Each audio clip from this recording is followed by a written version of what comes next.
여러분, 우리들이 너무나 잘 아는 미국의 전설적인 석유 재벌 록펠러라고 하는 사람, 우리가 너무나 많이 들어가지고 이 록펠러 이야기는 다 알 수 있을 것 같아요.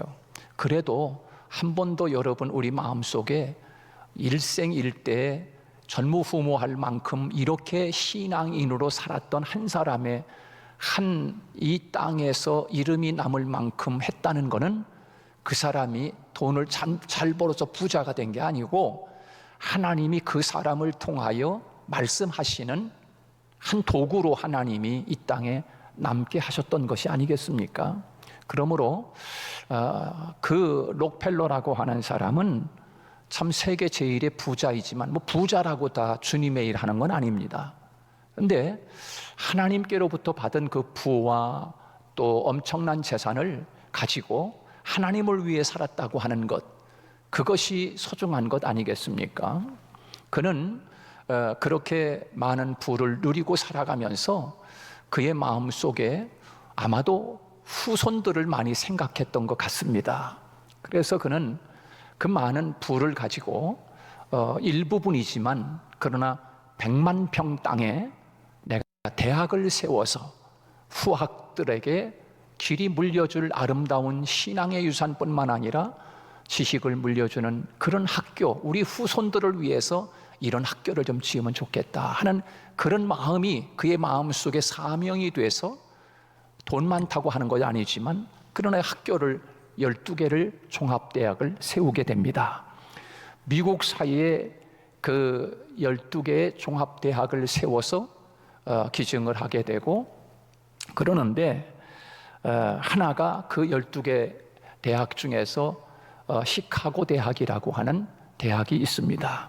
그 시카고 대학은 한동안 이 동양 사람들은 유학생으로 받지를 않고 그렇기 때문에 우리들이 하버드 대학이라든가 예일 대학이라든가 이런 것들은 잘 많이 들었지만 이 시카고 대학은 동양 사람들을 받지 않았기 때문에 잘 우리들이 익숙하지를 않습니다.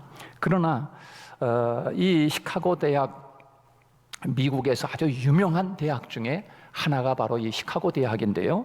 설립한 지 100년이 지난 후에 기간 동안에 그 시카고 대학에서 52명이나, 지금 아마 더 많을 겁니다. 52명이나 노벨 평화상을 타는 그 졸업생이 나왔습니다. 그 시카고 대학을 나온 사람 중에 52명이나 노벨상을 탔다는 거 아니겠습니까?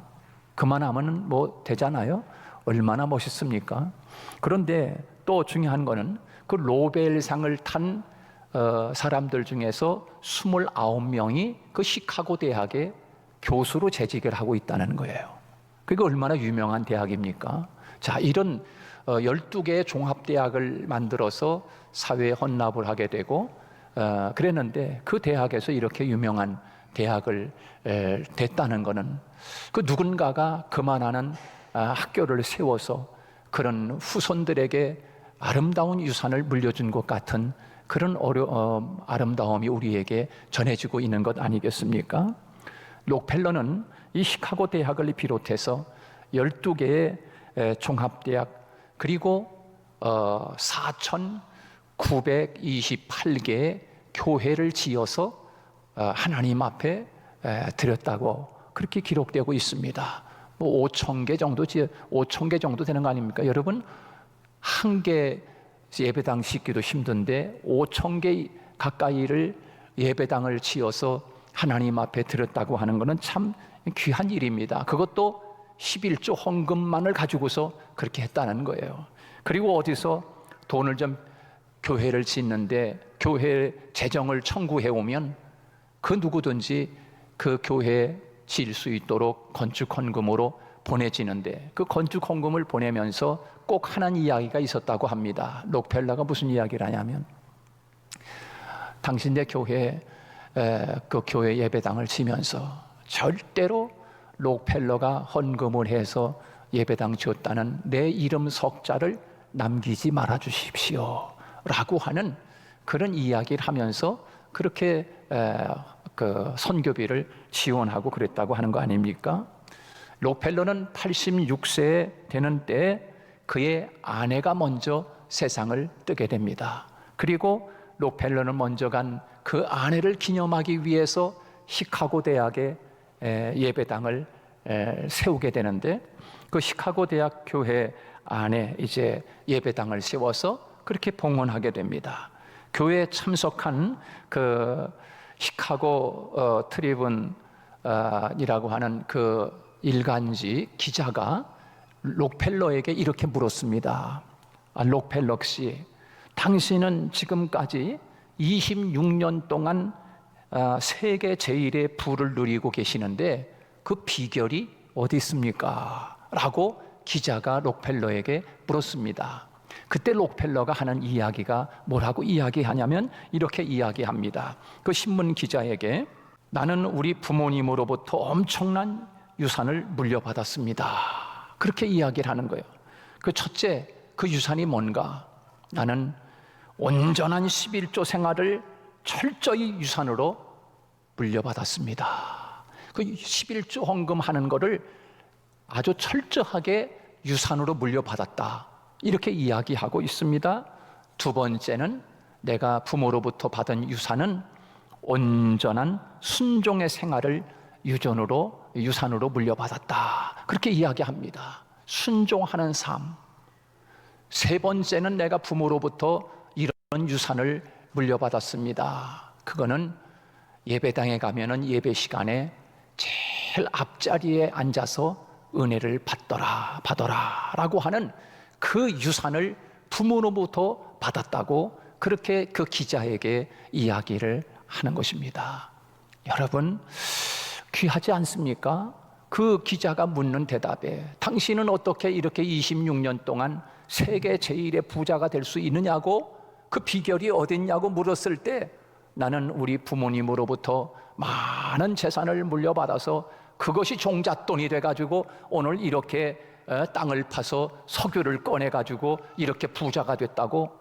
그런 유산이 아니라 보이지 않는 유산, 너는 11조 헌금 철저히 해라, 순종 잘해라, 예배 시간 제일 앞자리에 앉아서 은혜를 받아라. 그렇다고 해서 여러분 뒷자리에 앉아 있는 분들도 시험 들지 마시기 바랍니다. 앞자리에 앉아서 예배를 드려라 하는 그 유산을 물려받았다고 고백을 하는 것입니다. 여러분, 오늘 본문 말씀에서 참으로 하나님 앞에 복된 삶을 살았던 바울의 영적 아들로 칭송받던 한 사람이 나오는데, 그 사람이 바로 디모데라고 하는 사람입니다. 우리들이 잘 알다시피 디모데는 바울의 마음을 감동시킨 사람이에요. 그리고 바울이 너는 내 아들이다 이렇게 지칭할 만큼 이 디모데는 사랑받는 그런 사람이었습니다. 어떻게 이 디모데가 그 유명한 바울의 마음을 감동시키는 사람이 될 수가 있었을까? 어떻게 이 디모데는 바울이 목회하던 에베소 교회의 담임 목사로 재직을 할 수 있었을까? 그러면서 바울의 마음속에 디모데를 생각하면 큰 생각이 나는 거예요. 여러분, 바울이 디모데를 생각하면서 자기가 낳은 아들이 아니라 영적인 믿음의 아들 디모데를 생각하면서 바울이 감옥에 gat혀가지고 이 아들을 생각하면서 밤낮 쉬지 않고 내가 너를 위해서 기도하고 있다. 할렐루야. 얼마나 사랑받는 사람이었으면, 디모데가 어떤 사람이었으면 이렇게 바울의 마음을 감동해서 디모데를 아들처럼 생각하고 그렇게 지금 고백하고 있을까?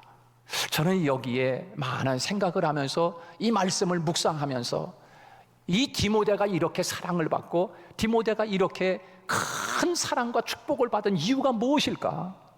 거기에는 엄청난 유산을 이 디모데가 받았구나 하는 것을 하나님이 깨닫게 해주셨어요. 그 유산 받은 것을 함께 저와 여러분이 나누고 싶은 겁니다. 여러분, 어떤 유산을 받았을까요? 이 디모데는요, 좀 단점이 있는 사람입니다. 첫째가, 이 단점이 뭐냐면 몸이 약했어요. 이 디모데는 바울 사도도 몸이 약했거든요. 늘 아파가지고 늘 빌빌하는 사람이 바로 이 바울이었어요. 그래서 그 아픈 것 때문에 하나님 앞에 기도하잖아요. 하나님 나를 좀 고쳐달라고. 근데 하나님이 오라고, 하나님이 내 은혜가 족하다. 너 지금 그 아픈 거 있잖아. 그거 지금 너 족한 줄 알아라. 그것 때문에 너가 너 될 수 있는 거야. 하나님이 바울의 그 아픈 모습을 계속 품으면서 연약한 모습으로 하나님 앞에 기도하기를 원하고 늘 자고하지 않도록 하나님이 바울의 그 연약함을 고쳐주질 않습니다. 근데 이 디모데도 몸이 그렇게 썩 아주 건강한 편은 아니었던, 늘 연약했어요. 그래서 바울이 디모데에게, 디모데야 아들아, 너 조금씩 좀 포도주를 좀 써가면서 그렇게 해서 몸을 좀 잘 좀 너 관리해라. 그러면서 여러분 포도주를 이렇게 조금씩 먹으라고 그러지 않습니까? 그 병 치료를 위해서. 그렇다고 뭐 술 먹으려는 거 아니에요, 여러분. 또 그렇게 알아듣는 사람들이 가끔 있더라고요. 근데 우리 교회들은 그런 사람 없지만, 아무튼 이 디모데는 그렇게 몸이 약했어요. 육신의 병마가 많은 듯 했어요. 아주 약한 체질을 타고난 것입니다. 뿐만 아니라 그는 아주 가정적인 결함이 있는 사람이었습니다. 어떤 결함이 있었느냐 하면, 이 디모데는 어머니는 율법을 잘 받아들이고 아주 믿음을 잘 지키는 유대 어머니였습니다. 유대인 히브리 여인이었어요. 그런데 아버지는 요즘으로 말하면 세상 사람, 안 믿는 헬라 사람이었거든요. 이 안 믿는 남편과 유대 히브리 여인 자기 엄마가 믿음의 생활을 잘하는 엄마 결혼해서 낳은 자식이 디모데거든요. 그래서 이 디모데는 자기 어머니 믿음 좋은 어머니로부터 그 믿음을 물려받게 되고, 그리고 자기 외할머니 로이스로부터 그 아름다운 믿음을 이 디모데가 물려받게 돼요. 디모데가 어머니 유니게, 그리고 그 외할머니 로이스로부터 이 디모데가 이 아름다운 엄청난 유산을 받게 되는데, 그 유산이 뭔가? 첫째, 한번 우리 따라서 해볼까요? 청결한 양심. 그게 무슨 유산이요? 세상에 청결한 양심이 무슨 유산이요? 그런데 여러분, 그렇지 않아요. 청결한 양심을 유산으로 물려받았어요. 여러분, 양심이 없는 사람 세상에 많아요. 양심이 없어요. 양심의 센서가 고장났어. 여러분, 사람 못된 사람을 짐승 같은 사람이라고 그래요. 짐승보다도 못한 사람, 누구를 향해서 가르치는가? 양심의 센서가 고장난 사람이에요. 양심이 없는 사람 세상에 얼마나 많습니까? 그런데 여러분, 디모데는 그 청결한 양심을 부모로부터 받은 거예요. 여러분, 이 양심이라고 하는 건요, 하나님이 우리들에게 그 센서를 각자 우리 마음속에 양심이라고 하는 법의 센서를 딱 다 심어놨어요. 칩을 세웠다. 지금으로 말하면 칩을 우리 마음속에 딱 심은 거예요. 하나님이 그 양심의 칩. 근데 그 고장난 사람이 많아요. 여러분, 이 선한 양심, 깨끗한 양심, 청결한 양심을 디모데가 물려받았다는 거예요. 어떻게 이렇게 그 양심을 물려받았나? 깨끗한 양심을 물려받았나? 여러분, 신앙과 믿음으로 다져진 부모로부터 그런 양심을 받은 거 아니겠어요? 양심 마비된 사람 많아요. 여러분, 만약에 여러분이 한번 제가 쉽게 더 설명해 볼게요. 여러분 가정에 지금 부자요, 100억대 부자를 우리 교인들이 다 있다라면, 여러분 그 100억을 자식에게 물려준다, 유산으로. 그러면 100억을 유산으로 물려줬는데 양심이 마비된 자식이라면 그 100억이 무슨 소용이 있어요? 그 100억 갖고 다른 사람 죽이잖아. 세상 망가뜨린다고요? 양심이 마비되면, 선한 양심, 아주 청결한 양심을 갖지 못하면 그게 무슨 소용이 있느냐 말. 무슨 권력이 소용이 있느냐고. 양심이 마비됐는데 말이에요.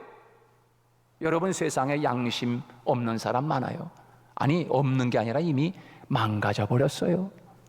그런데 여러분, 오늘 본문에 이 디모데는 청결한 양심을 가졌다고. 그렇게 이야기하고 있습니다. 사랑하는 여러분, 여러분의 자녀들에게 이런 양심을 물려줘야 되지 않겠습니까? 청결한 양심. 우리 자녀들이 이런 양심을 가지고 살아가는 사람, 이 선한 양심을 가지고 살아가는 것, 이런 사람들이 유산을 우리 자녀들이 받고 이 땅을 살아간다고 하면 양심으로 가득한, 좋은 양심으로 가득한 세상이 되지 않겠습니까? 천국이 되지 않겠습니까? 만약 이런 청결한 양심을 갖지 못한 세상이라면 여러분, 세상이 어떻게 되겠습니까? 사랑하는 여러분, 오늘 우리 자녀들에게 정말 양심이 있는 자녀로, 그 양심, 선한 양심, 믿음에서 나오는 그 양심을 우리 자녀들에게 물려주어야 합니다. 그 다음에 여러분, 오늘 본문에서 어떤 유산을 물려받았냐면 엄청난 유산인 거예요. 여러분이 이 양심이라는 게 얼마나 중요한가? 두 번째는 이 유산을 물려줬더라고요. 두 번째는 따라서 눈물의 기도. 다시 말해서 눈물이 많은 거예요. 이 디모데는요, 눈물의 기도를 흘릴 줄 아는 사람이었어요. 여러분, 눈물이 뭡니까 도대체? 이런 옛날 유행가 가사가 있어요. 저도 가끔 불렀지만 지금은 모르겠어요, 어떻게 되는지. 근데 이런 가사예요. 사랑이 무엇이냐고 물으신다면 그 사랑은 눈물의 씨앗이라고 말하겠어요. 여러분 기억납니까? 뭐 하도 어르신 분들은 다 알 거예요. 사랑이 무엇냐고 물은다면 눈물의 씨앗이라고 말하겠어요. 여러분, 눈물은 사랑이요, 눈물은 진실입니다. 할렐루야. 그래서 아내가 울면 진심인 거예요. 그래서 남자들이 꼬박 죽는 거예요, 그 눈물 앞에서. 왜? 눈물은 진심을 이야기하는 거예요. 디모데는 늘 눈물을 흘리며 기도하는 사람이었어요.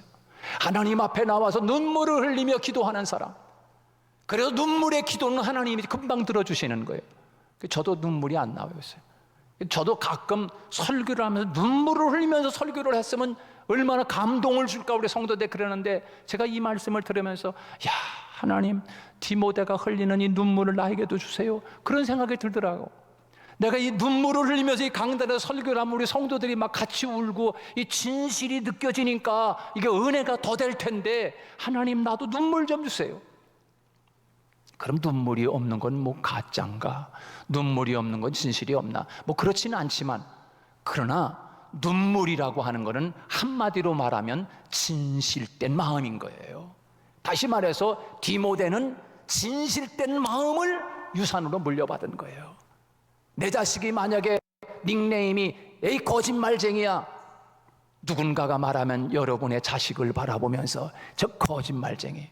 우리 주일학교에서 저희 집사람이 요즘 아이들을 설교하고 가르치는데, 언젠가 우리 주한이가 우리 집사람이 설교하는데 우리 집사람이 눈물을 막 잘 흘리거든요. 그 설교를 하면서 집사람이 막 눈물을 흘리니까 가만히 있다가 우리 주한이가 저 진짜 흘리네, 진짠가 보네, 눈물 흘리네, 그러더라는 거예요. 여러분, 눈물이라고 하는 거는 눈물이 아니라 진실의 씨앗인 거예요. 진실의 열매가 눈물인 거예요. 동의하시면 아멘. 진실은 눈물로 표현해주고 있는 거예요. 그래서 아내가 울고 누군가가 울면 진심으로 받아들이고 안아주지 않습니까? 여러분, 디모데는 그렇게 눈물이 많은 사람이요. 그래서 여러분, 바울이 그렇게 감동하고 디모데의 마음을 살 수 있었던 거는 바로 진실된 사람인 거예요. 진실된 사람. 가끔 저는 그런 생각을 해봐요. 친구들도 이야기해요. 그러게 저수지가 지금 맑아지고 있는데 저수지가 너무 맑으면 고기가 못 사는데, 그런 이야기를 가끔 할 때가 있어요. 좀 음용해야 고기가, 개구락지도 있고 붕어도 있고 뱀새끼도 있고 가물치도 사는데, 너무 물이 맑아버리면 다 투명해가지고서 고기가 숨을 자리가 없으니까 고기가 없는데, 그런 생각을 해요. 저도 우리 교회 성도들이 왜 이렇게 부흥을 안 하나, 이재수 목사가 좀 음용해야 되나 그런 생각을 하는 거예요. 음용해가지고서 그냥 이렇게 해야 되는데, 그렇다고 뭐 제가 뭐 진실되다는 건 아니에요. 여러분, 그러나 여러분 세상을 살아가면서 진실된 마음의 유산이 얼마나 귀하냐 말이에요. 여러분의 자녀가 거짓된 자녀라고 소문이 나 있다고 하면 이거보다 비통한 일이 또 어디 있습니까? 예전에 우리 아들 대종이가 군대를 갈 때 제가 한 대 얻어맞았습니다. 군대를 가는 그 전날 밤에 제가 아들에게 그렇게 이야기를 했어요. 야, 대종아, 군대 가면 내가 다녀왔거든. 내가 잘 알아. 그러니까 아빠 말대로 해. 뭐라고? 뭔데요? 군대 가면 너무 열심히 하지 마. 그리고 너무 못하지도 말어. 그러면 어떻게 하라고요? 중간만 가. 에이, 목사님이 돼가지고 그게 뭐예요, 아버지? 열심히 해라고 그래야지요. 그냥 중간만 해고 와. 그게 진리야, 이놈아. 그렇게 가르쳐줬는데 제가 오히려 목사가 돼가지고서 열심히 하라고 이야기하지 않고 가서 중간만 하고 오라니까 그렇게 이야기를 해서 열심히 가서 해가지고 휴가를 다 쓰지도 못하고 제대하고 말았어요. 얼마나 열심히 했는지. 여러분, 이게 참 진실이라는 게 얼마나 중요한가. 우리 자식들에게 유산을 물려주는데 재산 중요합니다. 물질 중요합니다. 그러나 여러분, 자식이 거짓된 자식으로 내 마음속에 있는 그 진실된 마음을 자식에게 유산으로 물려주지 못한다고 하면 그 자식이 그 많은 재산과 부를 누린다 해도 무슨 소용이 있겠습니까? 그런데 여러분, 오늘 본문의 디모데는 바로 이 진실된 마음이 있었어요. 그래서 여러분, 바울이 이렇게 고백하는 겁니다. 우리 다 같이 4절 말씀 한번 읽어봅니다. 4절 시작. 내 눈물을 생각하여 너 보기를 원함은 내 기쁨이 가득하게 하려 함이라. 할렐루야. 바울이 지금 이야기하는 겁니다. 내 눈물을 생각하여 그랬어요. 네 눈물을 생각하여, 말은 그렇게 돼 있지만 너의 진실된 마음이, 내 마음이 지금 너를 보고 싶어 한다, 이 말 아닙니까? 무슨 디모데의 눈물을 보고 싶습니까? 디모데 마음 속에 있는 진실을 보고 싶어 하는 거예요. 그 진실을 보고 싶다는 이야기입니다. 사랑하는 여러분, 우리 성도들, 우리 자녀들에게 이런 아름다운 유산, 진실을 물려주는 부모, 이런 부모가 되고 싶지 않습니까? 이것보다 더 큰 엄청난 유산이 또 어디 있습니까? 이 세상에 진실된 사람들만 가득하다고 하면 얼마나 세상이 아름답겠습니까? 디모데는 이런 유산을 물려받은 사람이에요. 세 번째로 디모데는 어떤 유산을 물려받았는가? 세 번째는 거짓이 없는 믿음을 유산으로 물려받았습니다. 그렇습니다. 거짓이 없는 믿음. 디모데는 그 엄청난 유산 중에서 바로 이 거짓이 없는, 거짓된 믿음도 있어요. 진실된 믿음, 거짓이 없는 믿음이 있어요. 여러분, 믿음이 좋은 것처럼 액션을 취하는 이미테이션 믿음이 있단 말이에요. 누가 보면 저 사람 믿음 좋으네. 그런데 가짜야. 잘 보여주기 위해서 믿음 있는 척하는 거라고. 여러분, 그러나 표현하고 있어요. 거짓 없는 믿음, 이렇게 말하고 있어요. 오늘 본문에서 거짓 없는 믿음. 다시 말해서 보여주는 이미테이션, 액션, 가짜 믿음이 아니라 디모데는 거짓이 없는 믿음.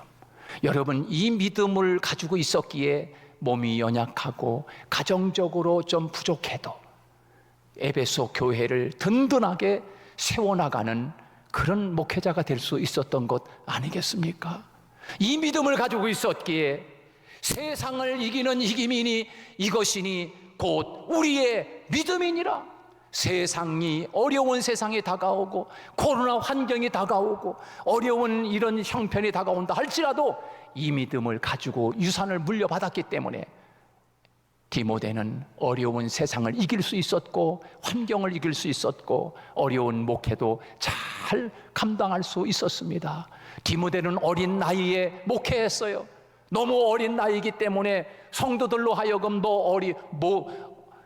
나이가 어린 그 업신여김 당하지 않도록 잘 처신해라, 이렇게 바울이 디모데에게 권면하는 말씀도 나오지 않습니까? 나이가 어리지만 어떻게 목회를 잘할 수 있었는가? 바로 그것은 거짓이 없는 진짜 믿음을 가지고 있었기 때문입니다. 그러므로 여러분, 오늘 우리가 다시 한번 이런 믿음의 유산, 사랑하는 우리의 후손들에게, 우리 자녀들에게 양심, 청결한 양심, 그리고 눈물, 진실, 그리고 믿음, 이것을 우리 후손들에게 물려주는 복된 우리 성도들 되시기를 주님의 이름으로 축복합니다.